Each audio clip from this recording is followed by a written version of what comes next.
Dice el Salmo 103, 1 y 2. Bendice alma mía Jehová y bendiga todo mi ser su santo nombre. Bendice alma mía Jehová y no olvides ninguno de sus beneficios. Seguramente lo conoce. Como digo, siempre me gusta leerlo en distintas versiones, pero este es el que me aprendí desde chiquita. Porque cuando éramos chicos, los que tienen más o menos mi edad, íbamos a la escuela bíblica, leíamos la Reina Valera. Y me gusta porque lo busqué en otras versiones, pero este es el que a mí me ha pegado desde chiquitita. Léalo nuevamente conmigo. Como dije, este es de la versión Reina Valera, después otros pasajes, tal vez que vaya leyendo, son todos de lenguaje actual. Léalo en voz alta si lo tiene. Bendice alma mía a Jehová y bendiga todo mi ser su santo nombre. Bendice alma mía a Jehová y no olvides ninguno de sus beneficios. En términos generales, la palabra beneficio se refiere a un bien que se hace o se recibe. Estuve muy estudiosa y estuve buscando que hay 3 tipos de beneficios. El primero, el transaccional, de intercambio. Doy para que me des algo a cambio. Por ejemplo, trabajo, doy mi tiempo, mi esfuerzo, mis conocimientos, para que después me den el sueldo, ¿sí? Para que me lo paguen. Doy algo y recibo algo. El beneficio por mérito, que es una recompensa, consecuencia de un esfuerzo previo. Por ejemplo, ¿ha escuchado becas que se le otorgan a un muy buen alumno, un muy buen deportista, ¿sí? Becas. Son por mérito, se lo ganó. Y el tercero, un beneficio por gracia, sin intercambio. Se otorga sin haber hecho nada para comprarlo o merecerlo. Son actos de misericordia y no un salario por buena conducta. Este último seguramente es de los beneficios que menciona este salmo, los beneficios de Dios que son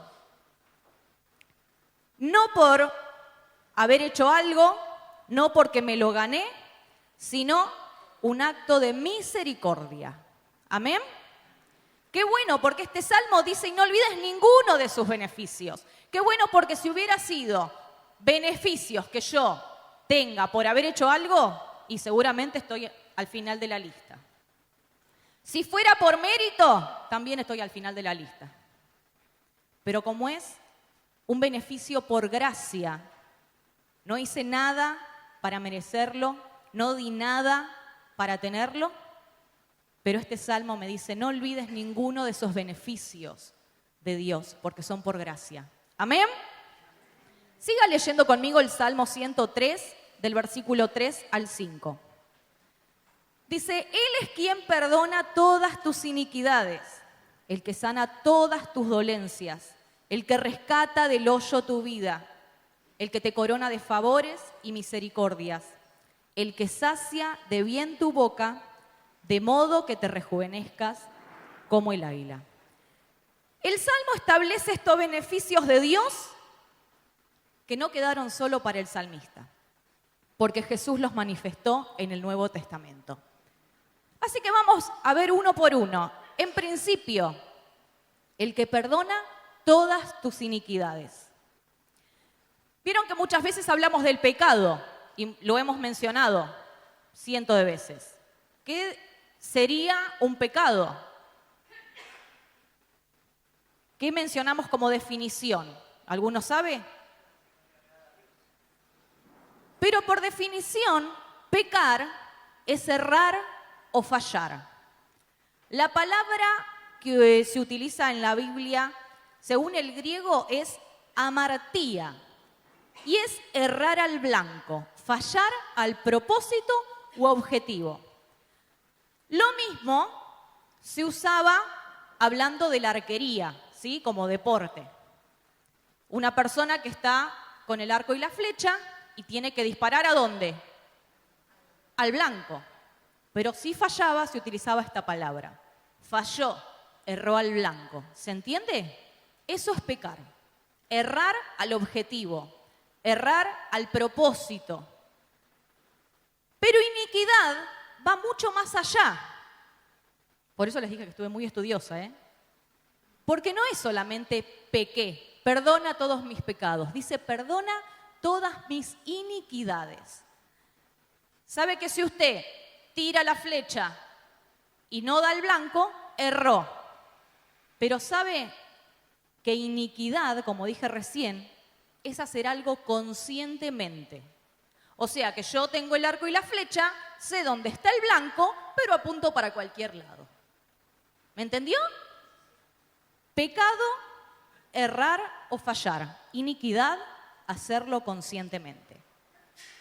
La iniquidad es el acto de tomar lo recto y torcerlo para un beneficio o por maldad.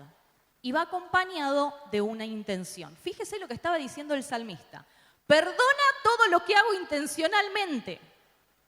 O mejor dicho, Él es quien perdona todas mis iniquidades, lo que hago intencionalmente. No porque erré o fallé, porque todos erramos, fallamos, pecamos, ¿no es cierto? Soy la única. Todos los días, Señor, perdóname por lo que hice hoy, perdóname lo que pensé, lo que dije, esto me equivoqué, no tendría que haberlo hecho. Pero acá el salmista está diciendo, perdona mis iniquidades, el que perdona mis iniquidades. Y como leímos recién, aquellas cosas intencionales. Fíjense, Juan 4, que está el pasaje de la mujer samaritana. El ejemplo de esta mujer que dice que había tenido 5 maridos y vivía con un hombre que no era su esposo. Dice que Jesús expone su realidad, porque le dice, anda después de que le pidió agua, ¿se acuerda el pasaje? Lo puede leer, Juan 4. Le pide agua y le dice, no, pero yo soy samaritana, ustedes judíos. Jesús le dice, si supieras quién te está pidiendo agua. Y aparte el agua que yo te doy no es como la que vos me podés dar, porque esa me va a volver a dar sed, a cualquiera le puede dar sed. Entonces le dijo, anda a llamar a tu marido. Y ella le dijo, no tengo. Bien has dicho, le dijo Jesús. Y ahí expuso su realidad, porque tuviste 5 y con quien vivís no es tampoco tu marido. Dígame si esta mujer estaba pecando o era una iniquidad, si no se había dado cuenta que había tenido 5 maridos y con quien estaba tampoco era el suyo. Pero Jesús, ¿qué le dice? Sin humillarla, sin condenarla, le muestra su amor, le muestra, me acerco a vos, por más que en esos pueblos había disputas, peleas, no se hablaban. Jesús le pide a esa mujer. Jesús podría haber hecho como quisiera para tomar agua. Dice que después fueron llegando sus discípulos, pero esta mujer quedó tan sorprendida de que le había descubierto la vida, la había expuesto, entre ellos dos, no es que lo estaba haciendo abiertamente, se había dado cuenta que con quien hablaba realmente era el Mesías. Así que esta mujer no solo se quedó con eso, sino que fue, contó a su gente todo lo que había pasado, los trajo, y dice el pasaje, léalo si quiere después, dice que aún de ese pueblo de los samaritanos también se habían unido a los que seguían a Jesús. Dígame si Jesús no perdona nuestras iniquidades. Ahora, ¿esto significa que puedo pecar porque Dios me va a perdonar? No, porque los que manejan saben que si está el semáforo en rojo, no lo pueden pasar. Y si lo pasan, seguramente van a tener una consecuencia. Pueden tener un accidente, pueden chocar a alguien, le pueden hacer una multa. ¿Es así o no es así? Entonces no podemos pecar porque decimos, total, después voy, le pido perdón a Dios. No, porque cuando hacemos cosas malas, con intención, también tenemos consecuencias. ¿Me entiende? Pero Jesús a esta mujer le dijo, con toda esta comunicación y esto que charlaron, le dijo, me estoy acercando a vos, te estoy perdonando, te estoy dando una nueva oportunidad. Porque dice que la mujer fue, contó y volvió con otros para escuchar a este que debía ser un profeta, y era el mismo Jesús. 2, el que sana todas tus dolencias. Si levantamos la mano, creo que todos nos duele algo, el dedo, siempre alguna cosita seguro que vamos a tener. Capaz que la padecemos desde hace mucho. Capaz que nos acostumbramos, porque les he contado muchas veces que yo ya estoy acostumbrada a usar lentes. Y cuando no los tengo puestos digo, con razón, no veía nada, porque estaba sin lentes. Pero cuando se me rompieron los lentes estaba desesperada, o cuando me pareció que los había perdido, estaba desesperada. ¿Por qué? Porque los necesitaba. Estoy acostumbrada. a mi problema de visión.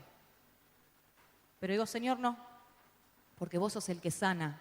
Así que cuando me acuerdo y cuando vuelvo en sí, digo, Señor, sana mi vista. Señor, sana la vista de mis hijos. Señor, hace milagros. Porque si Dios quiere, con decirlo, como en esa historia dice, solamente decí la palabra y mi siervo va a sanar. El Señor me mira y yo estoy sana. Pero mientras tanto tengo mi proceso, tengo mis aprendizajes. Como hoy decía Sergio temprano en el estudio, las pruebas que nos producen paciencia, que fortalecen nuestra fe.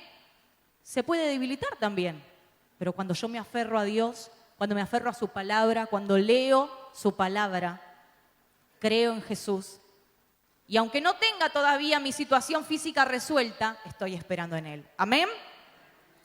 Marcos 5, 25 al 34, habla de la mujer con el flujo de sangre. Esta mujer dice que llevaba, no sé si acostumbrada, como yo, pero dice 12 años de sufrimiento. El versículo 26 dice que había gastado en médicos todo el dinero que tenía, pero ellos no habían podido sanarla. Al contrario, le habían hecho sufrir mucho y cada día se ponía más enferma. Una mujer que padecía desde hacía 12 años. Y el versículo, una mujer que no solamente estaba enferma físicamente, seguramente tendría un montón de situaciones internas que resolver, porque era una mujer que estaba excluida, una mujer que no podía tener trato con los demás porque era vista mal, porque era condenada, porque era impura. En ese tiempo, cuando estaban con el periodo, no podían, ¿me entiende, no? No podían relacionarse con cualquiera. Bueno, esta mujer tenía flujo de sangre de hacía 12 años. El versículo 34 dice, hija, has sido sanada porque confiaste en Dios, vete tranquila. Una mujer que se atrevió, pese a su condición social que le impedía acercarse a otros, comunicarse. No solo esto, sino que entre medio de la multitud se atrevió a llegar a Jesús. Dice el pasaje que ella pensaba, si solo puedo tocarlo, yo voy a ser sana. Pero fíjate cómo termina esta historia que dice en este versículo, porque confiaste en Dios, vete tranquila.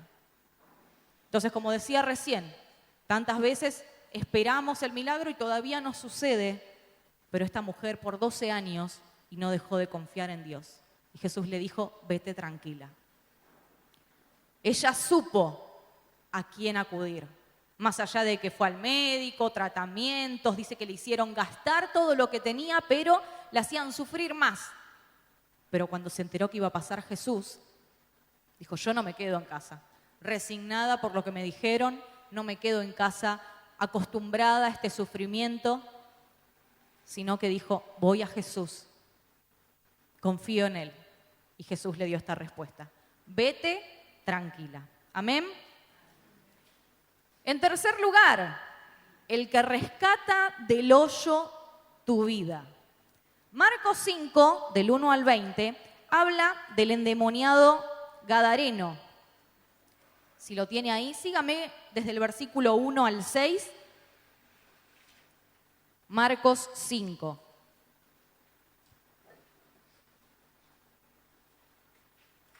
Dice el versículo 1. Jesús y sus discípulos cruzaron el lado de Galilea y llegaron a un lugar cerca del pueblo de Gerasa. Allí había un cementerio donde vivía un hombre que tenía un espíritu malo.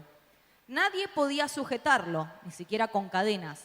Cuantas veces lo habían encadenado y lo habían sujetado los pies con gruesos aros de hierro, pero él rompía las cadenas y despedazaba los aros. Nadie podía con su terrible fuerza. Día y noche andaba en el cementerio y por los cerros, dando gritos y lastimándose con piedras. Este hombre también, si usted lee todo el relato también, dice que en el momento que Jesús bajaba de la barca, el hombre salía del cementerio y al verlo a lo lejos, corrió. Se puso de rodillas delante de Jesús. El versículo 2 dice que vivía en el cementerio. Si usted se queja de su casa porque tiene que hacer un arreglo, porque todavía está así, porque todavía está así, este hombre vivía en el cementerio. Seguramente todos habremos pasado en algún momento por el cementerio, habremos tenido que ir por alguna situación. Este hombre vivía en el cementerio. Y no solo que vivía ahí, que si usted, por eso les digo, usted se queja de que todavía tiene que arreglar tal cosa de casa, yo no quisiera vivir en el cementerio. Este hombre no solo vivía en ese lugar triste, que solamente iban seguramente por sufrimiento, sino que dice que estaba acompañado por un espíritu malo. Y cuando en la conversación Jesús le pregunta, ¿cómo te llamas?, ni siquiera era uno. Le dijo, somos legión, somos ejércitos, porque somos muchos los que viven en este hombre. Dice que nada ni nadie podía sujetarlo. Pero cuando el hombre vio que Jesús llegaba, corrió y se postró. Este hombre y esos espíritus reconocían quién era Jesús y el poder que tenía. Porque dice que cuando se acercó, Jesús reprendió a ese espíritu. Y le dijo, ¿qué tienes conmigo? Por favor, no me hagas nada. Los espíritus hablando a través de este hombre. Dígame, ¿por qué le tememos a las cosas que atravesamos, a los espíritus que nos rodean, cuando contamos, como dijimos hoy, con un Dios poderoso? Que esos espíritus, dice la palabra, que temen ante la presencia de Jesús. Muchas veces nos podemos llegar a encontrar como este hombre, sin vivir en el cementerio, pero nos encontramos atormentados, atados, perturbados. Reconocemos a Jesús, pero adentro nuestro está esa pelea de me acerco a Jesús, pero mi incredulidad, mi inseguridad, mi temor, me impiden que yo pueda ser libre. Y nos encontramos como si estuviéramos en un hoyo. Y saben que estuve buscando también a qué se refería David al mencionar un hoyo. Y había 3 tipos de hoyos. El primero, una fosa de un cazador. Dice que eran trampas profundas de la que el animal no podía salir por sus propios medios. Era como un pozo que se cavaba profundo y tapado con hojas, con ramas, para que cuando venía el animal caía ahí y ya no podía salir. Un hoyo. Una cisterna vacía de agua, que también hacían pozos, cavaban para que cuando lloviera se llenara y después poder aprovechar esa agua. Pero el agujero, al quedar vacío después, quedaba oscuro, húmedo y lleno de lodo. Y una fosa sepulcral, la tumba, ¿sí? David afirma que Jesús rescata del hoyo tu vida. Sea que te sientas que caíste en una trampa, que te tiraron en un pozo como de una cisterna, o que literalmente estás como viviendo en el cementerio como este hombre. Pues no significa que estemos viviendo ahí, sino que vos sentís que dentro tuyo hay cosas que te impiden ser libre, que te querés acercar a Jesús, pero vos seguís metido ahí, hundido en el sepulcro, hasta con ganas de morirte. Pero David, ¿qué dice? Él es el que rescata, y dígalo, el que rescata del hoyo tu vida. Y decilo para vos, el que rescata mi vida del hoyo, el que rescata mi vida del pozo, el que rescata mi vida de la tristeza, el que rescata mi vida de la desesperación, de la angustia, del miedo. Usted sabe en qué hoyo tal vez se siente metido y que no puede salir. Teniendo en cuenta todo esto, no me levante la mano, pero ¿cuántos nos debemos sentir que estamos adentro de un hoyo? ¿Sabe que rescate? Porque este pasaje dice, el que rescata del hoyo tu vida. Rescate significa sacar a alguien de donde no puede salir solo. Gracias, Señor, porque me sacás de donde nadie me puede sacar, de donde yo no puedo salir. Él es el que rescata del hoyo tu vida. Amén. 4, el que te corona de favores y misericordias. Juan 8, del 1 al 11, menciona el pasaje de la mujer sorprendida en adulterio. El coronar, no utilizamos nosotros coronas, pero el coronar cambia la identidad de una persona ante los demás. ¿Por qué? Porque era de un tipo de persona, era de una clase social, se coronó, la eleva, ¿o no? El rey no andaba entre la gente así nomás. Fíjese, el presidente no anda así por la calle como si nada pasara. Va rodeado de personas que lo cuidan, lo acompañan. Se rodea con personas también de su mismo nivel, por así decirlo. La corona te cambia el estado ante los demás. Cambia tu identidad ante los demás. Y la corona, si vos vas así, la corona, ¿qué te va a pasar? ¿Qué le va a pasar si yo voy con una corona así? ¿Alguna vez intentó caminar con un libro en la cabeza? Yo lo hice, como vieron que decían las modelos que se ponen el libro en la cabeza, yo lo hice, no, se me caía siempre. Si yo me pongo una corona y camino toda doblada y mirando para abajo, mi corona se cae. Pero cuando yo camino erguida, la corona me obliga a caminar erguida, mi corona queda bien firme y yo con la frente en alto. Y Jesús lo que hizo con esta mujer sorprendida en adulterio fue coronarla. Porque también una mujer que tampoco era bien vista y la querían matar. Llegaron a Jesús y le dijeron, en el pasaje de Juan 8, le dijeron, la ley nos dice que hay que matarla. Primero Jesús no dijo nada, después habló y después le preguntó a la mujer, en el versículo 10. Dice, mujer, los que te trajeron se han ido, nadie te ha condenado. Ella le respondió, así es, Señor, nadie me ha condenado. Jesús le dijo, tampoco yo te condeno. Puedes irte, pero no vuelvas a pecar. ¿Se da cuenta cómo Jesús la coronó de favores y misericordias? Porque no era una corona visible, no era una corona ni de oro, ni de piedras preciosas, era una corona de favores y misericordias.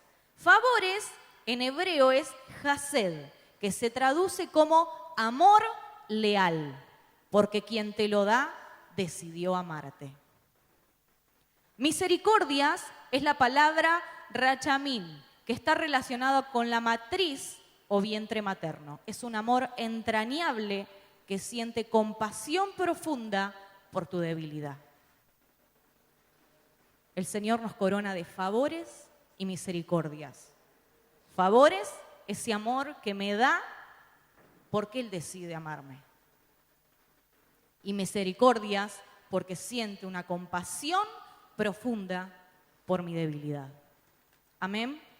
Por eso dije, muy relacionado con la historia de la samaritana, otra mujer que era mal vista, que era acusada, que la querían hasta matar, pero que Jesús reivindicó su estado frente a la gente, pero le dijo, como también hablamos de las iniquidades, que entonces tengo pase libre para pecar. No, porque Jesús le dijo, andate y no peques más.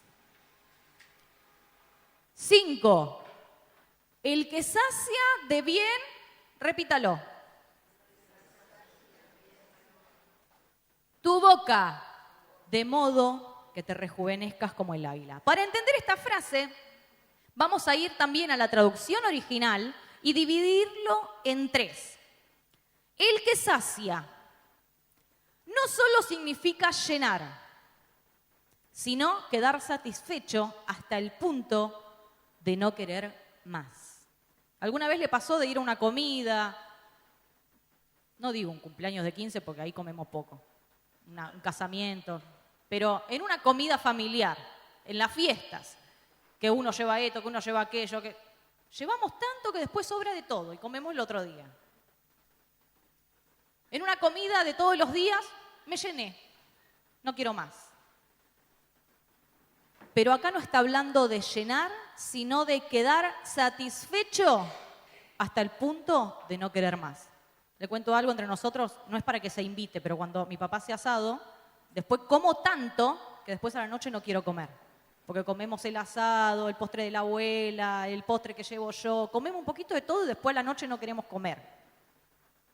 Bueno, si quiere, hable con él y organice una comida. Dice que el que sacia hasta el punto de que no te entra una cucharada más de nada. De bien, literalmente es con lo bueno. Todo lo que funciona según el diseño original de Dios. Y que no es solo comida, porque Jesús dijo, no solo de pan vivirá el hombre. Es paz, es propósito, es justicia, es salud. Es todo lo bueno que viene de parte de Dios. Hoy también a la mañana temprano Sergio mencionaba, cuando pasa una prueba, cuando pasa una situación, o cuando me vienen con algún cuento, si yo no conozco la palabra, yo voy a ser engañada. O yo voy a estar perdida. Yo no voy a saber a quién acudir. Pero cuando yo conozco, eso es lo que sacia de lo bueno, de lo mejor, y hasta el punto de que no doy más. No sé si le ha pasado alguna vez estar con alguna situación, ir a la presencia de Dios, orar, leer la palabra, y cuando termina siente como que hace, como que suspiró, como que se relajó. A mí me ha pasado. Después que estamos un momento con el Señor, decir, me siento mejor. Y dice tu boca, la palabra hebrea adi, se refiere a tu vigor, alma o fuerza vital. No está hablando solamente de que Dios te va a dar el pan de cada día. Está hablando algo más. Por eso dice que no hablamos solamente de llenar y no hablamos solamente ni de comida. Porque no está hablando de llenar físicamente mi boca, literalmente. Está hablando al vigor, al alma, a la fuerza, el que sacia con lo bueno tu existencia. David está diciendo, quedar satisfecho hasta el punto de no querer más, como recién les decía, después de un momento que paso con el Señor, le presento una situación, suspiro, me relajo y digo, Señor, gracias, estoy un poco mejor. Después capaz que te volvés a sentir mal, pero podés volver a la presencia de Dios, charlar, desahogarte, orar, escuchar lo que Él tiene para decirte y el Espíritu Santo sigue fortaleciéndote. Amén. Dice, con lo bueno y la existencia. Es decir, Dios llena con lo bueno tu existencia hasta que quedes satisfecho. Como Jesús hizo en la alimentación para los 5.000, para los 4.000. En Juan 6 dice el versículo 11 y 12, todos comieron cuanto quisieron. Jesús no hizo la multiplicación y les dio un pedacito a cada uno. Bueno, compartimos esto porque es lo que hay. Jesús hizo una multiplicación que dice, comieron hasta quedar satisfechos. Jesús les dijo a sus discípulos, recojan lo que sobró para que no se desperdicie nada. Así es lo que hace Dios con nosotros cuando nos alimenta. No solo con lo que comemos, con lo que entra en nuestra boca, sino con lo que viene de Él. La segunda parte de este versículo dice, de modo que te rejuvenezcas como el águila. En algún momento escuchamos una historia sobre el águila y también me puse a buscar un poquito. Dicen que en realidad es una metáfora, porque no es que el águila se rompe el pico y se saca las uñas, pero sí es cierto que el águila no se arranca, como recién dije, ni el pico, ni las uñas, pero vive una muda. ¿Qué sería esto de la muda? Las águilas, como todas las aves, pierden sus plumas viejas, desgastadas y sucias. ¿Para qué? Para que nazcan plumas nuevas. Las plumas viejas se vuelven pesadas, pierden aerodinámica y ya no protegen bien del frío. Pero las plumas nuevas son fuertes, ligeras y brillantes. Después de esta muda, el águila vuela con la potencia de un ave joven. Por eso se menciona el rejuvenecimiento. Y David posiblemente observaba esto, veía un águila decaída y tiempo después la veía volando con ese vigor renovado. En los tiempos de David, la gente veía el cambio físico del ave y lo llamaba rejuvenecimiento. Era algo común para ellos. Más vale, nosotros no vemos un ave acá, un águila, pero en ese tiempo, en ese lugar, era algo común de lo que estaban hablando, como cuando Jesús también hablaba o daba enseñanzas y mencionaba, por ejemplo, el pastor con las ovejas. Entendían lo que estaba queriendo decir. David hablaba algo, estaba proclamando algo que para ellos era común, se entendía. Al decir como el águila, David estaba usando una imagen poética que todos entendían. La capacidad de recuperar la fuerza que se creía perdida. Así que este último verso dice: